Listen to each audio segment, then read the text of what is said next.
يرفع الله الذين آمنوا منكم والذين أوتوا العلم درجات. பரிபாலிக்குகிற எல்லாம் வல்ல அல்லாஹ் ஒருவனுக்கு புகழ் அனைத்து முறித்தாகுக. ஒப்பற்ற நாயகம் முக்காலம் போற்றும் முஹம்மது ரசூலுல்லாஹ் ஸல்லல்லாஹு அலைஹி வஸல்லம் அன்னவர்கள் மீதும் அவர்களை அப்படியே பின்பற்றிய சத்திய சஹாபாக்கள், தாபிஈன்கள், தபஅத் தாபிஈன்கள், சுஹதாக்கள், நல்லோர்கள், குறிப்பாக இங்கு வந்திருக்கிற இன்னும் வர இருக்கிற நம் அனைவர்களின் மீதும் அல்லாஹுவின் அன்பும் அருளும் என்றும் நின்று நிலவட்டுமாக ஆமீன். ஆரம்பமாக மனமார்ந்த சலாத்தினை கொண்டு துவங்குகிறேன். அஸ்ஸலாமு அலைக்கும் வரஹ்மத்துல்லாஹி வபரகாத்துஹ். அன்புக்கினிய இஸ்லாமிய சொந்தங்களே, இவ்வுலகத்தில் மனிதன் படைக்கப்பட்டதன் நோக்கம் படைப்பாளனான அல்லாஹுவை உணர்ந்து உளமாற ஏற்று அவனுக்கு வணக்கம் செய்ய. குர்ஆன் கூறும், வமா ஸலக்துல் ஜின்ன வல் இன்ஸ் இல்லா லியஅ்புதூன். அல்லாஹ் இந்த சமூகத்தை படைத்ததற்கான காரணம் அவனை வணங்குவதற்கு, அவனை உளமாற ஏற்று அவனுக்கு அடிபணிவதற்கு, அவன் சட்டங்களை நிறைவேற்றுவதற்கு. அன்புக்கினியவர்களே, குர்ஆனின் வரி நின்று நாம் புரிந்தால் ஒரு மனிதனுடைய படைப்பின் அசல் நோக்கம் என்பது இபாதத், வணக்க வழிபாடு. ஆனால் இன்றைக்கு கொஞ்சம் யோசிச்சு பார்த்தா ஒரு மனிதனுடைய அசலான வணக்கம் என்பது இன்னைக்கு சாய்ஸா மாறிடுச்சு. சாய்ஸ், விரும்பினால் லொஹர், வேலைகள் நிறைய இல்லாமல் குறைவாக இருந்தால் அசர் மக்ரிப், வேலை முடித்து கலைப்பாக இருப்பதால் இஷாவில்லை, கடும் குளிரால் இன்றைக்கு ஃபஜ்ர் இல்லை என்றெல்லாம் காலங்களுக்கு ஏற்ப, நம்முடைய உடல்வாகுக்கு ஏற்ப, விருப்பங்களுக்கு ஏற்ப இபாதத் என்பது தாமதிக்கப்படுகிறது, தள்ளி வைக்கப்படுகிறது. அன்பானவர்களே, இதன் விளைவு என்ன தெரியுமா? எப்போது மனிதனுடைய படைப்பின் நோக்கமான இபாதத் அல்லாஹ் குர்ஆனில் வரியிட்டது ஒதுக்கி வைக்கப்படுகிறதோ, அந்த மனிதன் உலகத்தில் அல்லாஹ்வின் பார்வையில் சடலத்திற்கு சமம். நேரா சொல்லணும்னா அந்த மனிதன் என்பவன் அல்லாஹ்வின் பார்வையில் மையத்திற்கு சமம். இது முஃபஸ்ஸிரீன்களுடைய விரிவுரையில் உண்டு. அன்பானவர்களே, மனிதனுடைய நியதியே என்ன தெரியுமா? ஒரு பொருள் உருவாக்கப்பட்டதன் காரணம் அந்த பொருளில் வெளிப்பட வேண்டும். இல்லாவிட்டால் அந்த பொருள் அது ஃபெயிலியர் மாடல்னு சொல்லுவோம். ஃபோன் இருக்குது, ரொம்ப காஸ்ட்லி, நல்ல கேமரா இருக்குது, பார்க்குறதுக்கு அற்புதமாக இருக்கும், பின்னாடி ஆப்பிள் சிம்பிள் இருக்கும். ஆனால் அந்த ஃபோன் உருவாக்கப்பட்டதற்கான காரணம் என்ன தெரியுமா? தொலைவில் இருப்பவர்களோடு தொடர்பு கொள்வதற்கு. ஆனால் ஃபோன் பண்ண முடியாது, இங்கே நெட்வொர்க் வராது. ஆனால் கேமரா இருக்கும், நல்ல சிம்பிள் இருக்கும், விலை உயர்ந்த ஃபோன். இது யாரிடத்திலும் மதிப்பு பெறுமா? இல்லை. நல்ல வசதியான கார், பார்க்கறதுக்கு பிரம்மாண்டமான கார், உட்காரலாம், அவ்வளவு சொகுசா இருக்கும், ஆனால் பயணம் செய்ய முடியாது. உங்களுக்கு புரிகிறதா? எந்த பொருள் எந்த நோக்கத்திற்காக படைக்கப்பட்டதோ, எந்த பொருள் எந்த நோக்கத்திற்காக உருவாக்கப்பட்டதோ, அந்த நோக்கத்தின் வடிவில் அந்த பொருள் பயன்படாவிட்டால் அது குப்பை. அது குப்பை. தமிழ்ல ஒரு பழமொழி சொல்லுவாங்கல்ல, உப்பில்லா பண்டம் குப்பையில் என்று. படைப்பின் நோக்கம் தெரியாதவன், படைப்பின் நோக்கத்தை விட்டும் தவறி நிற்பவன் அல்லாஹுவின் படைப்பிற்கு தகுதியில்லாதவன் என்று பொருள். எனவேதான் அல்லாஹுவின் உதவி பூமியை தொட, எனவேதான் நாம் தேவைகள் என்று கரம் ஏற்றுகிற போது அந்த துஆக்களும் அவாக்களும் அல்லாஹுவின் மன்றத்தில் ஏற்க தாமதமாகிறது, தடை செய்யப்படுகிறது. அன்புக்கினியவர்களே, அவன் சொன்னவை நிறைவேற்றப்படுகிற போது நமக்கானவையை அல்லாஹ் தேடி கொண்டு வந்து தருவார். இதுதான் இபாதத். இந்த இபாதத்தை, படைப்பின் நோக்கத்தை தெளிவாக புரிதல் அவசியம். நம்ம எல்லாருக்கும் ஒரு வகை தான் இபாதத்னா என்னன்னு தெரியும். அசலில் இபாதத் மொத்தம் 2 வகை, 2 வகை. முதலாவது என்ன தெரியுமா? டைரக்ட். நமக்கு புரிகிற மாதிரி சொல்லணும்னா டைரக்ட். அல்லாஹுக்காக அவனை தொழுது அவன் சொன்னதை நிறைவேற்றுதல், இது முதல் வகை. இது தொழுகை, நோன்பு, ஹஜ், இதுவெல்லாம் அவன் சொன்னதை அவனுக்காக நிறைவேற்றுதல். இரண்டாவது ஒரு வகை உண்டு. இந்த வகையில் தான் இன்றைக்கு சமூகம் ஆக அலட்சியம். நீங்க ஹதீஸ் கிதாபுகளில், குர்ஆனுடைய விரிவுரைகளில் எல்லாத்தையும் எடுத்து பாருங்க. புகாரி எடுங்க, முஸ்லிம் எடுங்க, திருமிதி எடுங்க, இப்னு மாஜா எடுங்க, ஏன் அதை தாண்டி நிற்கிற இப்னு ஹிப்பானில் முதற்கொண்டு எந்த ஹதீஸ் கிதாபுகளை தொட்டாலும் எல்லா ஹதீஸ் கிதாபுகளுக்கும் 2 பகுதி இருக்கும். நுண்ணறிவோடு சற்று கவனித்தால், கூர்ந்து பார்த்தால் ஹதீஸ் கிதாபுகளுக்கு 2 பகுதி இருக்கும். அந்த 2வது பகுதியை ஏனைய பல பேர்களால் இன்றைக்கு கவனிக்கப்படாமல் தள்ளி வைக்கிறது என்பதுதான் என் தலைப்பு இன்றைக்கு. அன்புக்கினியவர்களே, நான் சொல்லிக் கொண்டு வந்தது இபாதத்தின் 2வது வகை அடியார்கள் மூலம் இறை பொருத்தம் அடைதல், அல்லாஹ்வின் படைப்புகள் மூலம் இறை பொருத்தம் அடைதல். இது 2வது வகை. நான் சொன்ன மேல கிதாபுகள், ஹதீஸ் கிதாபுகள், அந்த கிதாபுகளை பாருங்க, 2 பகுதியா இருக்கும். முதல் பகுதி அல்லாஹ் அவன் சம்பந்தப்பட்டதை பேசுவான். ஈமானிலிருந்து ஆரம்பிப்பான். ஈமான் வரும், தஹாரத்து வரும், சலாத்து வரும், சௌமு வரும், அதை தொடர்ந்து ஜகாத், ஹஜ், இது எல்லாம் அல்லாஹ் பேசிட்டு அடுத்து 2ஆம் பகுதியை தொடர்வான். அந்த பகுதி அடியார்கள் சம்பந்தப்பட்ட பகுதி. அது சுருக்கமாக அந்த பகுதிக்கு ஒரே ஒரு வரியில் பெயர் சொல்ல வேண்டும் என்றால் பண்பரங்கள் சம்பந்தப்பட்ட பகுதி. அது நிகா பற்றி பேசப்படும், வியாபாரம் பற்றி பேசப்படும். எந்த வியாபாரங்கள் எல்லாம் கூடும், எவைகள் கூடாது, யாரிடம் எவ்வாறு பேச வேண்டும் என்று பேசப்படும். பொய் வேண்டாம், புறம் வேண்டாம், தகாத வார்த்தைகள் வேண்டாம். இந்த எல்லா சாப்டரும் 2வது பகுதியில் பேசப்படும். முக்கியவர்களே, இந்த 2ஆம் பகுதி தான் இன்றைக்கு நம்முடைய வாழ்க்கையில் துளைந்து நிற்கிறது. சுருக்கமாக அல்லாஹ் நமக்கெல்லாம் கட்டளையிட்ட பண்பரங்கள் எவ்வாறு முதலாவது பகுதியான நோன்பு, ஜகாத், ஹஜ், தொழுகை இவைகள் எல்லாம் ஃபருதோ, அதே போல் 2ஆம் பகுதியான உயர்ந்த பண்பரன்களும் எல்லா மனிதர்களுக்கும் அவசியம். அவசியம். பெருமானார் ஸல்லல்லாஹு அலைஹி வஸல்லத்தினுடைய ஹதீஸ் எடுத்து பாருங்க. இந்த 2வது விஷயத்தில் ஏற்படும் பாதிப்புகள் முதல் விஷயத்தை விட அதிகம். முதல் விஷயத்தை விட. ஏன்னா முதல் விஷயம்ங்கிறது டைரக்ட் டு அல்லாஹ். அல்லாஹ் அதை மன்னிச்சிடுவான். ஏன்னா அவன் ரஹ்மான், அளவற்ற அருளாளன், ரஹீம், நிகரில்லா கிருபையாளன். தனக்கானதை அல்லாஹ் மன்னிப்பான். ஆனால் அடியான் விஷயத்தில் ஏற்படுத்துகிற பண்பு சார்ந்த, குணநலன்கள் சார்ந்த குறைகளை அந்த அடியான் மன்னிக்காத வரை அல்லாஹ் அவனுடைய மன்னிப்பு என்ற பட்டியலில் கூட எடுப்பது கிடையாது. அன்புக்கினியவர்கள், இதைத்தான் பெருமானார் 12 ஹதீஸ்களில் விவரிப்பார்கள். என்ன ஹதீஸ்? நிறைய நம்ம எல்லாரும் கேள்விப்பட்டிருப்போம். ரொம்ப பிரபல்யமான ஹதீஸ். அது புகாரியில் வரும். பெருமானார் ஸல்லல்லாஹு அலைஹி வஸல்லம் சஹாபாக்கள்கிட்ட கேட்பாங்க, ரொம்ப பெரும் ஃபகீர் யார் தெரியுமா? ஃபகீர் யார் தெரியுமா? சஹாபாக்கள் சொல்லுவாங்க, அல்லாஹு வ ரசூலுஹு அலம். அல்லாஹ்வுக்கும் ரசூலுக்கும் தான் தெரியும் யார் மிக பெரும் ஏழை என்று. பெருமானார் ஸல்லல்லாஹு அலைஹி வஸல்லம் சொல்லுவாங்க, நாளை மறுமையில் ஒரு ஆள் வருவார், உஹது மலையளவு நன்மைகள் கொண்டு வருவார். உஹது மலையளவு நன்மை கொண்டு வருவார். பார்ப்போர் எல்லாம் அவரை மெர்ச்சி பார்ப்பார்கள். இவ்வளவு பெரிய ஆபிதா என்று பார்ப்பார்கள். அல்லாஹ்வுடைய விசாரணைக்கு முன்னால் அந்த நன்மைகள் எல்லாம் வைக்கப்படும். வைக்கப்பட்ட உடனேயே அவர் பெரிய ஆபித் என்று தன் நன்மைகளை சமர்ப்பிப்பார். அவருக்கு எதிரில் இன்னொரு கூட்டம் தனி திரண்டு நிற்கும். அல்லாஹ் விசாரிப்பான், நீங்கள் எல்லாம் யாரு? யா அல்லாஹ், அவர் தொழுதாரு, நோன்பு வச்சாரு, ஜகாத்து கொடுத்தாரு, சதக்கா செஞ்சாரு, ஆனால் எங்களை பலவிதமான முறைகளில் நோவினை செய்திருக்கிறார். ஒருவர் அல்லாஹ் என்ன வியாபாரத்தில் நஷ்டத்திற்கான வழிமுறை ஏற்படுத்தினார். அங்கே கரன்சி இல்லை, அங்கே கரன்சி இல்லை, நன்மைகள் பேசும். இங்கே தான் கரன்சி பேசும், பேங்க் அக்கௌண்ட் பேசும், சேவிங்ஸ் பேசும், ஆனால் மறுமையில் நம்முடைய நன்மைகள் பேசும். அதுதான் அங்கே கரன்சி. அல்லாஹ் இதற்கு ஏற்றவாறு இங்கிருந்து அங்கு தருவார். ஒருவர் எனக்கு பொய் சொன்னார், என்னை இட்டு கட்டினார், எனக்கான உரிமைகள் நிறைவேற்றப்படவில்லை என்றெல்லாம் வரிசையா வந்துகிட்டே இருக்கும். இங்க இருக்கிறதெல்லாம் அங்க மாறிக்கிட்டே இருக்கும். ஒரு கட்டம் வரும், உஹதெல்லாம் குறைந்து ஒன்றும் இல்லாமல் போய்விடும். நன்மை இல்லாமல் நிற்பாரு. ஆனால் எதிர் வரிசையில் இருக்கிற குணநலன்களால் ஏற்படுத்தப்பட்ட தவறுகளால் ஏற்படுத்தப்பட்ட வரிசை முடியாமல் அப்படியே நிற்கும். அல்லாஹ் அதை கேட்டுக்கொண்டே வருவான். ஒரு கட்டம் போகும், அந்த சைடில் இருக்கிற பாவங்கள் எல்லாம் இந்த பக்கம் வரும். எவ்வளவு நன்மை கொண்டு வந்தாரோ இறுதியில் அதை விட பாவங்கள் அதிகமாக இருக்கும். இவர்தான் பரம ஏழை என்று பெருமானார் சொன்னார்கள். இந்த ஹதீஸில் நீங்கள் விரிவுரை எடுத்து பாருங்கள். இந்த ஹதீஸுக்கான விரிவுரை அற்புதமான விரிவுரை. ஒரு ஆபிதுக்கான அடையாளம் வெறும் தொழுகையில் மட்டுமல்ல, ஒரு ஆபிதுக்கான அடையாளம் வெறும் தொப்பிதாடியில் மட்டுமல்ல, ஒரு ஆபிதுக்கான உண்மையான அடையாளமாய் ஹதீஸும் குர்ஆனும் பெருமானாரும் விவரிப்பதென்பது அவனுடைய குணநலன்கள்.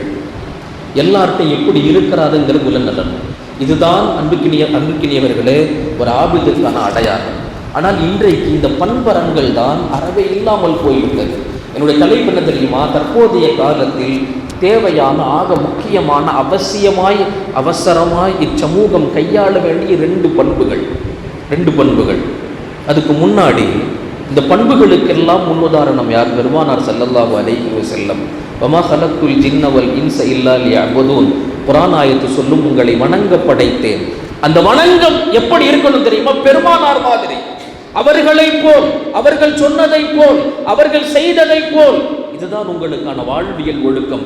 அவங்க இல்லாம இந்த தீனை நீங்க தொட முடியாது. அன்புக்கினியவர்களே, நான் தலைப்பிலிருந்து ஒரு விஷயம் நகர்ந்து ஒன்று சொல்ல ஆசைப்படுறேன். தற்போதைய வாலிப சமூகத்தார்கள், அடுத்த இந்த உம்மத்தினுடைய தூண்கள், அன்பான வாலிப பெருமக்களே, உங்களுக்கு தான் ஒரே ஒரு கேள்வி உங்களிடத்தில் கேட்கிறேன். உங்களின் தலைவன் யார்? இன்னைக்கு காலையில் கூட ஒரு பெயர் தாங்கி முஸ்லிம் மைக்கு பிடிச்சி சொல்றாரு, என் தலைவன் இவன். அவன் யாரோ ஒரு படத்தில் நடிப்பவன், அவன் திரையரங்குகளில் உலா வருபவன், அவன் என் நடிகன், அந்த நடிகன் என்னுடைய தலைவன், அவனுக்காக என்னுடைய உயிரை தருதல் என்பது என் ரோமத்திற்கு சமம் என்கிறான். இவ்வளவு ஈனத்தனமான வார்த்தை. அன்பானவர்களே, நான் இதை நின்று விவரிக்க விரும்பவில்லை. இது மஸ்ஜித் என்பதால் யோசியுங்கள். பெருமானார் யார் தெரியுமா? தலைமைத்துவம். அந்த வார்த்தைக்கான கணம் தெரியுமா? அந்த வார்த்தைக்கான அசல் பொருள் தெரியுமா? அது உலகத்தில் யாருக்கு தரப்பட வேண்டும் என்று தெரியுமா? ஒரு மனிதர் உலகத்திலே வாழ்ந்தார், தன்னுடைய வாழ்க்கையை துச்சமாக மதித்து, தன்னுடைய வாழ்க்கையை ஒரு பொருட்டாக எதிர்க்காமல், யோசிக்காமல், உங்களுக்காகவும் பேசுகிற எனக்காகவும் வாழ்ந்தார், குர்ஆனுக்காக வாழ்ந்தார், இந்த உம்மத்திற்காக வாழ்ந்தார். பெருமானார் ஸல்லல்லாஹு அலைஹி வஸல்லம். அந்த பெருமானாருக்குத்தான் தலைமை என்ற பொறுப்பும் தலைவர் என்ற பதவியும் சாரும். வேற யாருக்கும் அந்த டைட்டில் பொருந்தாது உலகத்தில். ஆனால் இன்றைக்கு எவனையோ தலைவன் என்று பேசுகிறோம். அன்பானவர்களே, அவர்களுடன் உடன்பட்டவர்கள், அவர்கள் காலத்தில் வாழ்ந்த சஹாபாக்களினுடைய வாழ்க்கையை கொஞ்சம் யோசிச்சு பாருங்க. பெருமானாரினுடைய தலைமைத்துவம் எப்படி இருந்தது தெரியுமா? அவர்களை எவ்வாறாக பார்த்தார்கள் தெரியுமா? துப்புகிற எச்சில் பூமிக்கு பஞ்சம், எச்சில் துப்பினால் பூமிக்கு பஞ்சம். மேல தடவி கொள்வார்கள், வேர்வைக்காக அலைவார்கள், அவர்கள் உடித்து விட்டு கலட்டிய ஆடைக்காக சண்டையிடுவார்கள், குடித்து மிச்சம் வைத்த தண்ணீருக்காக போராடுவார்கள். ஏன் தெரியுமா? அந்த தலைமையின் பரிசுத்தம் அந்த மாதிரி. ஹஜ்ரத் ஹுபைப் ரலியல்லாஹு அன்ஹு முள்ளு செடி, முள்ளு மரம், கருவேல மரத்தில் கட்டப்பட்டு முஷ்ரிக்குகளால் கைது செய்யப்பட்டு கடும் சித்திரவதை, உயிர் போகிற கடைசி தருணம். ரிவாயத்தில் வருகிறது, புகாரியில் வர்ற ஹதீஸ், சுமார் 80க்கும் மேற்பட்ட வெட்டு காயங்கள் உடலில். அப்போ கேட்டாங்க, இந்த இடத்துல உன்னுடைய பெருமானார் இருப்பதை நீ யோசித்துப்பார், எப்படி இருக்கும்னு சொல்லி. ஏனென்றால் இது எல்லாத்துக்கும் காரணம் உன் நாயகம் தானே. இந்த இடத்தில் அவர்களை நீ யோசித்துப்பார், யோசித்து உன் இஸ்லாத்தை நீ விட்டுரு. அதற்கு ஹுபைப் இப்னு அதி உயிர் தொண்டைக்குழியோடு சண்டை போடுகிற அந்த சமயத்தில் அவர்கள் சொன்ன வார்த்தை என்ன தெரியுமா? அல்லாஹு அக்பர், லா வல்லாஹி மா உஹிப்பு அன் யுஷாக்க முஹம்மதின் ஷௌகா. பெருமானாரனுடைய காலில் முள் குத்துவதை கூட இந்த ஹுபைப் பிரியப்பட மாட்டான். வஅன ஜாலிசுன் ஃபீ பைத், நான் வீட்டில் நிம்மதியாக இருந்து என் பெருமானாரனுடைய காலில் ஒரு முள் குத்துறத கூட ஹுபைப் பிரியப்பட மாட்டேன். அதற்கு பதிலாக என் நாயகத்திற்காக என் உயிரையே விடுவேன் சொல்லி ஷஹீதானவர் ஹஜ்ரத் ஹுபைப் ரலியல்லாஹு அன்ஹு. இது அன்றைய கால வாலிப சமூகம். அன்புக்கினியவர்களை எத்தனை வரலாறுகள் சொல்லலாம் தெரியுமா? உஹது போரில் தன் உடலை கவசமாக பெருமானாருக்காக நின்றவர், வெறும் கவசமாக, எந்த புறம் வாள்வீச்சு வந்தாலும், ஈட்டிகள் ஏயப்பட்டாலும் தன் உடலை கவசமாக ஆக்கி நின்றவர் தல்ஹா என்ற வாலிபர் ரலியல்லாஹு அன்ஹு. அன்புக்கினியவர்களே, உங்களுக்கு இன்னொரு ஹதீஸ் தெரியுமா? புகாரியில் வருகிற ஹதீஸ், நீங்கள் கேள்விப்பட்டிருக்கலாம். பெருமானாரினுடைய பிரியத்தால் கட்டை அழுத வரலாறுகள் இந்த உம்மத்தில் உண்டு. பெருமானார் ஸல்லல்லாஹு அலைஹி வஸல்லமுக்கு முதல் மெம்பர் அன்சாரிகளிலிருந்து ஒரு பெண்மணி ஆசைப்பட்டு செய்து தந்தார்கள். முதல் மெம்பர், யா ரசூலல்லாஹ், நீங்கள் இதற்கு முன்னால் வரைக்கும் அந்நஹ்லா என்று சொல்வார்கள், பேரித்தம்பள கீத்தால் நெய்யப்பட்ட சாதாரணமான ஒரு படிக்கட்டு போன்ற ஒரு படி, அதில் நின்று தான் பெருமானார் ஸல்லல்லாஹு அலைஹி வஸல்லம் தெளிவாக அந்த கட்டையில நின்று தான் குதுபா செஞ்சுக்கிட்டு இருந்தாங்க மதீனாவினுடைய ஆரம்ப காலம். இதை பார்த்துட்டு ஒரு மெம்பர் நான் செஞ்சு தரட்டும்னு ஆசைப்பட்டு அன்சாரிகள் எல்லாம் பொருள் திரட்டி அன்சாரியினுடைய ஒரு பெண்மணி செய்து தந்த பரிசின் மேல் ஏறி நின்று முதல் ஜும்மா நடக்கிறது. முதல் ஜும்மா, அந்த ஜும்மாவில் ஒரு அழுகை சப்தம். ஹதீஸினுடைய இபாரத் இவ்வாறு வரும், ஃபசாஹத் அன் நஹ்லா சியாஹா ஃபசாஹத்தின் நஹ்லத்து சியாஹ சபி. ஒரு குழந்தை அழகுவது போல் தேம்பி தேம்பி அழுகிற சப்தம் மஸ்ஜித் நபவியில். பெருமானார் ஸல்லல்லாஹு அலைஹி வஸல்லம் மெம்பர்ல இருந்து இறங்கிட்டாங்க. கீழே இறங்கி வருகிறார்கள். எல்லா சஹாபாக்களும் அழுகை எங்கென்று பார்த்தார்கள். பெருமானார் நேராக போய் அந்த கட்டை கிட்ட நின்றாங்க. நின்றால் அந்த கட்டை அழுதது. அதற்கான காரணம் பெருமானார் சஹாபாக்கள்கிட்ட சொன்னாங்க. இது ஏன் அழுகிறது தெரியுமா? இதற்கு முன்னால் வரைக்கும் இத்தனை நாள் என் வரக்கத்தான கால் அதன் மேல் பட்டது, அதன் மேல் நின்று தான் நான் குதுபா செய்தேன். இன்றைக்கு புது மெம்பரால் அந்த பெருமானாரனுடைய அற்புத பாதங்கள் என் மீது படவில்லையே, இன்றைய ஏக்கத்தால் ஏங்கி வாடி அது அழுகிறது என்று பெருமானார் சொன்ன வரலாறுகள் இன்றைக்கு புகாரி ஹதீஸ்ல. அந்த கட்டைக்கு உள்ள ஈரம் கூட இன்றைய சமூகத்திற்கு பெருமானார் மீது இல்லையா என்பதுதான் இன்றைக்கு மிக பெரும் கேள்விக்குறி. அன்பானவர்களே, மிக பெரும் கேள்விக்குறி. அந்த மைக்கு பிடிச்சி பேசுறவனுடைய பேரின் துவக்கம் முஹம்மத். இன்னைக்கு பேரளவில் மட்டும் பெருமானார். நான் சொல்லிக்கொண்டு வந்தது என்னுடைய ஆதங்கம். இன்னைக்கு எவ்வளவு தூரம் நம்முடைய நாயகம் ஸல்லல்லாஹு அலைஹி வஸல்லமை தள்ளி வைத்து விட்டோம் என்று யோசியுங்கள். நம் வாழ்க்கைக்கான எல்லா தருணங்களுக்குமான உயர்வுக்கான ஒரே அடையாளம் முஹம்மது ரசூலுல்லாஹி ஸல்லல்லாஹு அலைஹி வஸல்லம். என் தலைப்பு, நான் மீண்டும் வருகிறேன், வணக்கம் இபாதத். அதில் மிக முக்கியமானது அன்புக்கினியவர்களே குணங்கள். இந்த குணங்களில் தற்காலத்தில் அவசியமாய் நாம் எல்லோரும் கையாள வேண்டிய முக்கியமான 2 குணங்கள். முதலாவது துயர் துடைத்தல், கவலைகள் களைதல். இந்த காலத்தில் இந்த பண்பு ரொம்ப முக்கியம். புகாரியில் இதற்கு மட்டும் தனி ஹதீஸ் பாபே இருக்குது, தனி தலைப்பே. அபுக்கினியவர்களே, பிறர்களுடைய கஷ்டங்களை களைதல். இது யாருடைய பண்பு தெரியுமா? அல்லாஹ்வுடைய பண்பு. மற்றவங்க கஷ்டப்பட்டா, தன்னுடைய அடியான் கஷ்டப்பட்டா அல்லாஹ்வால் அதை தாங்க முடியாது. உடனே வருவார். குர்ஆனுடைய எத்தனை வரலாறுகள் தெரியுமா? தனக்கான அடியான் கஷ்டப்பட்டா அல்லாஹ் அதை பொறுத்து கொள்ள மாட்டான், உடனே வருவார்.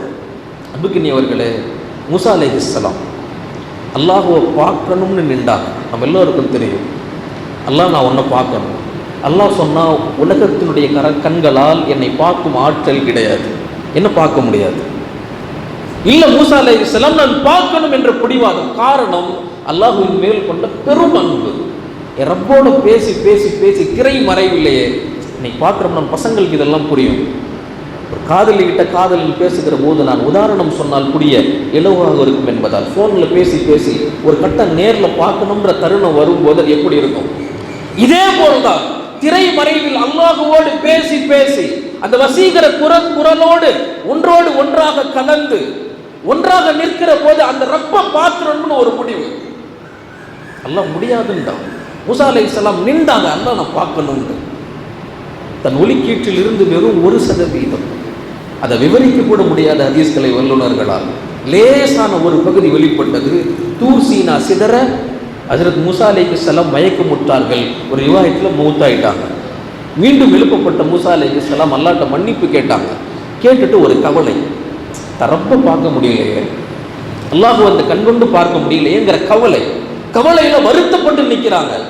குர்ஆன் எடுத்து பாருங்க, இதை சொல்லிக் கொண்டு வருகிற அல்லாஹ் அடுத்த ஆயத் இவ்வாறு சொல்வான், கால யா மூசா. அல்லாஹ் அந்த இடத்துல மூசா அலைஹிஸ்ஸலாமுடைய கவலையை தணிக்கிறான். மூசா நீங்க கவலைப்படாதீங்க. கால யா மூசா இன்னிஸ்தஃபைதுக அலன் நாஸி பிரிசாலாத்தி வ பிகலாமி. மூசா நீங்கள் கவலைப்பட வேண்டாம். நீங்கள் யார் தெரியுமா? உலகத்தினுடைய அனைத்து படைப்புகளில் நான் தேர்ந்தெடுத்த என் தூதர்.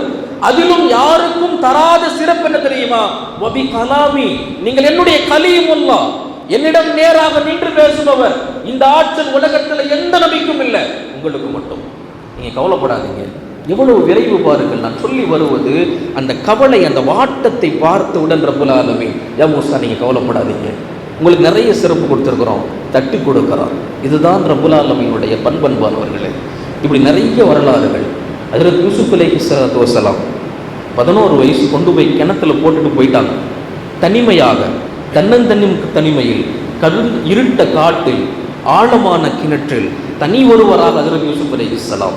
அப்போ அந்த 11 வயசுனுடைய குழந்தை அவன் உள்ளத்தில் எப்படி இருக்கும், அவனுடைய பயம் எப்படி இருக்கும்? அல்லாஹ் ஆறுதல் சொன்னான், வஅவ்ஹைனா இலைஹி, நான் யூசுஃபுக்கு வஹி அனுப்பினோம், லதுனப்பிஅன்னஹும் பிஅம்ரிஹிம் ஹாதா, நீங்கள் கவலையே படாதீங்க யூசுஃப், ஒரு நாள் வரும் உங்களுக்கு இழைக்கப்பட்ட இதே காரியத்தை யார் எந்த சகோதரர்கள் உங்களை இப்படிப்பட்ட படுகொலையில் தள்ளினார்களோ ஒரு நாள் வரும் அவர்களை விட நீங்கள் சிறந்தவர்களாய் அவர்களுக்கு முன்னால் நின்று இப்படி என்னை செய்வீர்கள் என்று நீங்கள் சொல்வீர்கள், உங்களை நாம் கைவிட மாட்டோம், உங்களை நாம் கைவிட மாட்டோம்.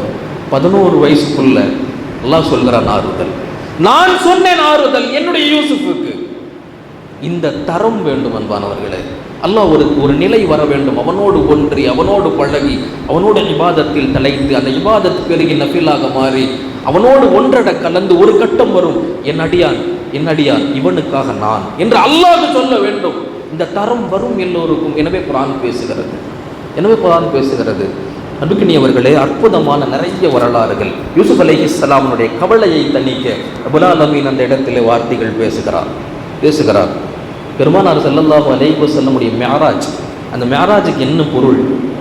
கவலைகள் களைக்கும் பயணம் மிஅராஜ், துன்பங்கள் துடைக்கும் பயணம் மிஅராஜ். அதுதான் கதீஜா ரலியல்லாஹு அன்ஹா, ஆருயிர் மனைவி இல்லை, இதுவரைக்கும் பாதுகாவலான தன்னுடைய பாட்டனார் இல்லை, எல்லாத்தையும் கடந்த தாயிஃபுக்கு போய் பெரும் கல்லடி, மனசு கவலை, உடல் ரணமாய் வீட்டுக்கு வந்தபோது தொடங்கிய பயணம் மிஅராஜ்.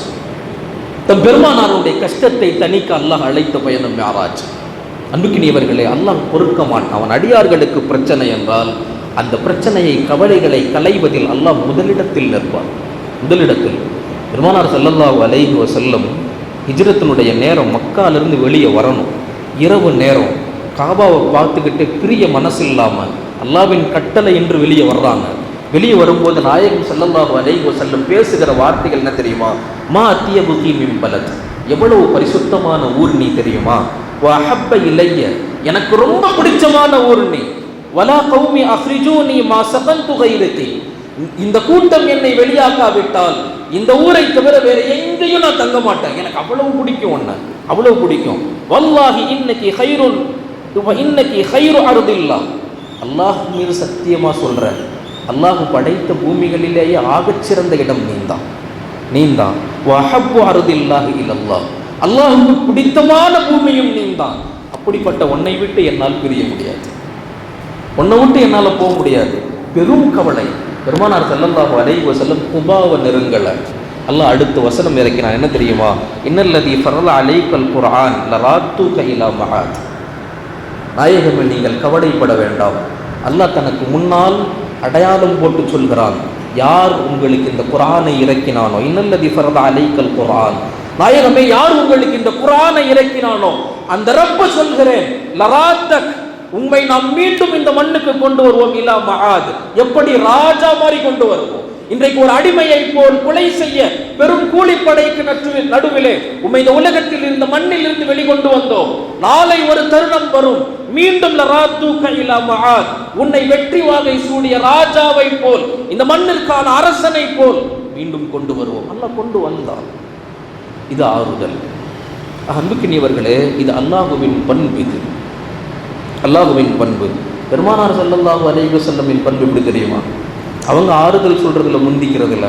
நான் நீண்ட வரலாறுகள் சொல்ல விரும்பவில்லை, பேசினால் எவ்வளவு நேரம் வேணாலும் பேசலாம். பெருமானார் சம்பந்தப்பட்ட இந்த தலைப்புக்கு கீழ் நபி ஸல்லல்லாஹு அலைஹி வஸல்லம் சஹாபாக்கள் முகத்தில் ஒரு சின்ன வாட்டத்தை பார்த்தா அவங்கள சிரிக்க வைக்காமல் எடுக்கவே மாட்டாங்க. பெரும் போர் சூழல்களாக இருக்கும், பெரும் போர் சூழல்கள் இருக்கும். அந்த நேரத்தில் ஒரு சஹாபி வருத்தத்தில் இருப்பார். அவ்வளவு பெரிய போருக்கு நடுவில் பெருமானார் அங்கே உட்காந்து அவருக்கு ஆறுதல் சொல்லிட்டு இருப்பாங்க, அவருக்காக துஆ செஞ்சுக்கிட்டு இருப்பாங்க. இப்படிப்பட்ட நிறைய நிகழ்வுகள் உண்டு. பத்ரு போர் முடிகிறது. பத்ரு போரினுடைய சமயம் ஹஜ்ரத் உஸ்மான் ரலியல்லாஹு அன்ஹுவுக்கு ரெண்டு விதமான கவலை.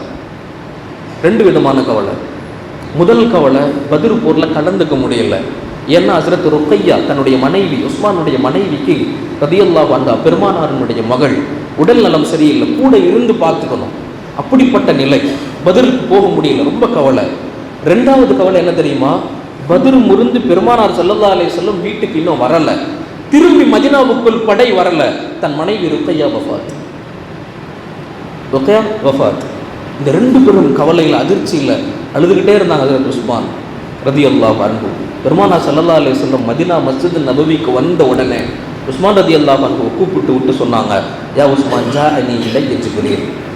உஸ்மானே, என்கிட்ட ஜிப்ரீல் வந்தார். வந்து என்ன தெரியுமா சொன்னார்? யா உஸ்மான் இன்னல்லாஹ கத் ஸவ்வஜக உம்மு குல்சூம். அல்லாஹ் உம்மு குல்சூம் என்னுடைய இரண்டாவது மகளை உனக்கு நிக்கா செய்து கொடுத்து விட்டான் அப்படின்னு சொன்னான். அல்லாஹ் கொடுத்து விட்டான். ஸவ்வஜக், உமக்கு நிக்கா செய்து கொடுத்து விட்டான் என் அடுத்த மகளான உம்மு குல்சூமை. நீங்க கவலைப்பட வேண்டாம். இன்னொரு சிறப்பு என்ன தெரியுமா? பத்ர் போர்ல கலந்தானே கஷ்டப்படுறீங்க. அல்லாஹ் பத்ரில் கலந்தால் என்ன நன்மையோ அந்த நன்மை அல்லாஹ் உங்களுக்கு எழுதிட்டான். நீங்க கவலைப்பட வேண்டாம் உஸ்மான். இது பெருமானார் ஸல்லல்லாஹு அலைஹி வஸல்லம் கவலை என்று பார்ப்பவர்களை அந்த கவலைகளை களைவதற்கு தன்னால் முடிஞ்சதை அந்த நேரத்தில் செய்வாங்க. இது பெருமானாருடைய பழக்கம். அன்புக்கினியவர்களே, நம்முடைய சமூக முக்மீன்கள் நம்ம வீட்டிலிருந்து ஆரம்பிங்க. நம்மக்கிட்ட எத்தனையோ பேர் கவலையாக இருப்பாங்க. கவலைகளை கேட்டு கவலைகளுக்கான அருமருந்து அல்லாஹ்வால் மட்டும் தான் தர முடியும். ஆனால் அல்லாஹ் விரும்புவது நம்மிடத்தில் என்ன தெரியுமா? அந்த கவலைக்கு நீ உட்கார்ந்து கொஞ்ச நேரம் ஆறுதல் சொல். அந்த கவலைக்காக, அவன் கஷ்டத்திற்காக நீ அமர்ந்து துஆ செய். அப்படி செய்தால் உன் வாழ்க்கையில் அது போன்ற கவலைகள் வராமல் அல்லாஹ் பாதுகாப்பான். அன்புக்கினியவர்கள், இன்றைக்கு பலஸ்தீன முஸ்லிம்கள், நம்முடைய தொப்புள் குடி உறவுகள், இஸ்லாமிய சொந்தங்கள், நம்முடைய இன்றைய இருக்கிற சகோதரர்கள் கூட இரத்தத்தால் சொந்தம். இவர்களெல்லாம் அல்லாஹ்வுடைய கலிமாவால் சொந்தம். ஷஹாதத் என்ற உயர்ந்த பரிசுத்தத்தால் நமக்கு சொந்தம். அவங்க எவ்வளவு கஷ்டப்படுறாங்க நம்ம பார்க்கிறோம். என்றைக்காவது நாம் எல்லோரும் உட்கார்ந்து ஒரு வக்து தொழுகைக்கு பின்னால் கையேந்தி கரம் ஏந்தி கண்கலங்கி அவர்களுக்காக துஆ செய்த வரலாறுகள் உண்டா? காலங்கள் உண்டா? யோசியுங்கள். அப்படி ஒரு நிலை வந்திருந்தால் அல்லாஹ் நம்முடைய நிலையை, நம்முடைய நாட்டை அதுபோன்ற சூழ்நிலைகளிலிருந்து பாதுகாப்பார். இது பெருமானாருடைய ஹதீஸ். எந்த வாழ்க்கையில் உண்மையை மட்டுமே பேசினார்களோ பெருமானார், பொய்யே இல்லாத பெருமானாருடைய ஹதீஸ் அது. உன்னுடைய சகோதரனுக்காக நீ நின்றால் உனக்கான எல்லா சகல பிரச்சனைகளுக்காகவும் அல்லாஹ் நிற்பார். அல்லாஹ் வாய்ப்பு அளிப்பானாக. முதலாவது குணம் அன்பானவர்களே, தற்போதைய காலத்தில் ஆக அவசியமானது கவலைகள், பிறர்களின் கஷ்டங்களை களைதல். ரெண்டு வகையில், ஒன்று ஆறுதல் சொல்லி, ரெண்டாவது அவர்களுக்காக துஆ செய்து. ரெண்டாவது பண்பு என்ன தெரியுமா? பிறர்களின் உணர்வுகளை மதித்தல். இது வெறும் சாதாரண வார்த்தையாக தெரியலாம். பெரும் பிரச்சனைகளுக்கான காரணம் இதுதான். பெரும் பிரச்சனைகளுக்கான காரணம் பெருமானார் ஸல்லல்லாஹு அலைஹி வஸல்லம் சஹாபாக்கள்கிட்ட செஞ்ச மிகப்பெரிய புரட்சி. அவங்க உணர்வுகளை மதிச்சாங்க. சின்ன குழந்தையிலிருந்து பெரியவங்க வரைக்கும் எல்லார் உணர்வுகளையும் எல்லார் பேச்சுக்களையும் மதித்தார்கள். எல்லார்ட்டையும் உட்கார்ந்து கேட்பாங்க, என்ன பிரச்சனை.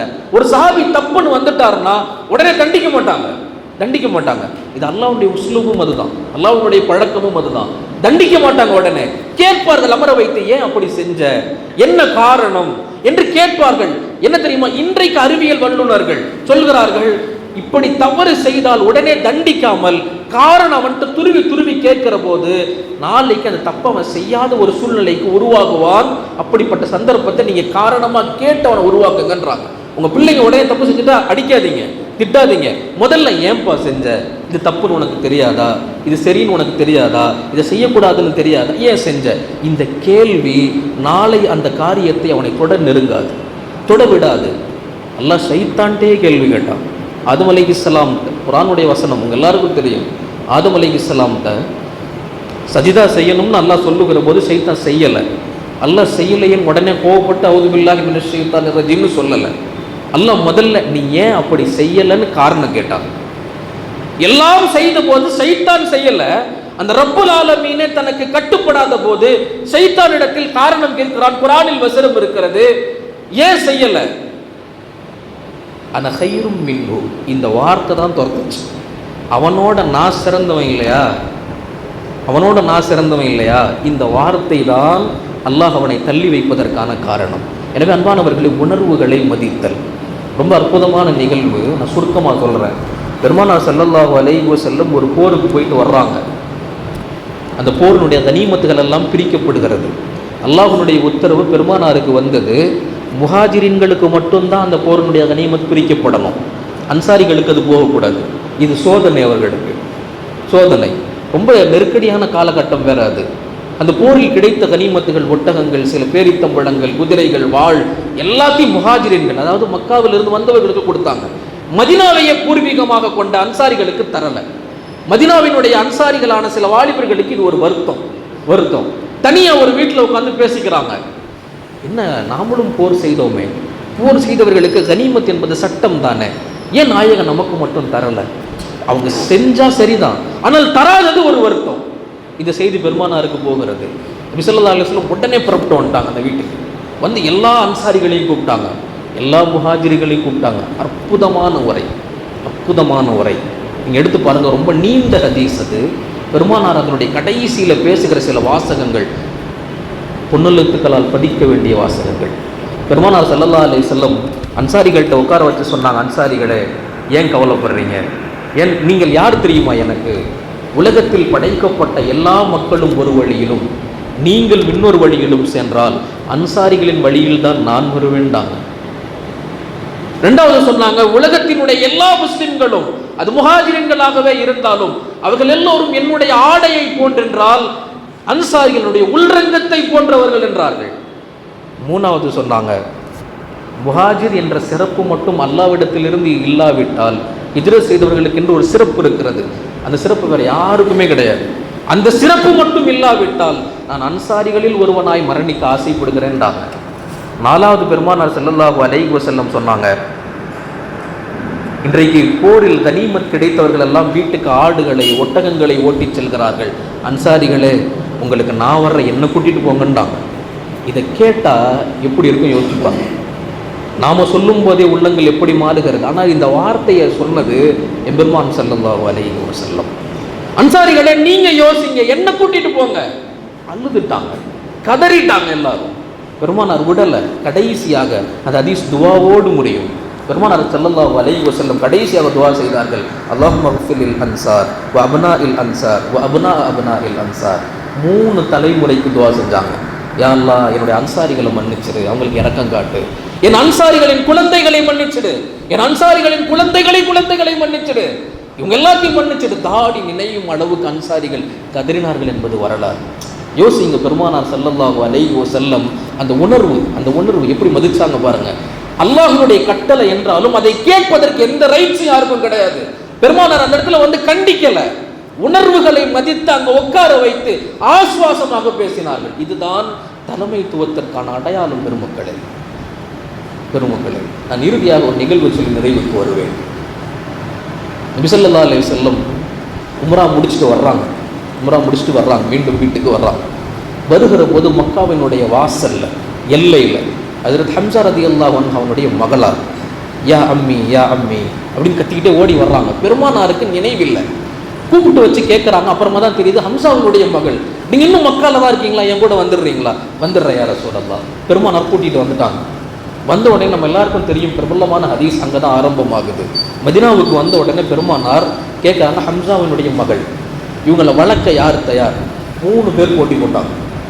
3 பேர், ஸைத் இப்னு ஹாரிஸா, ஜாஃபர் இப்னு அபி தாலிப், அலி இப்னு அபி தாலிப் ரலியல்லாஹு அன்ஹு.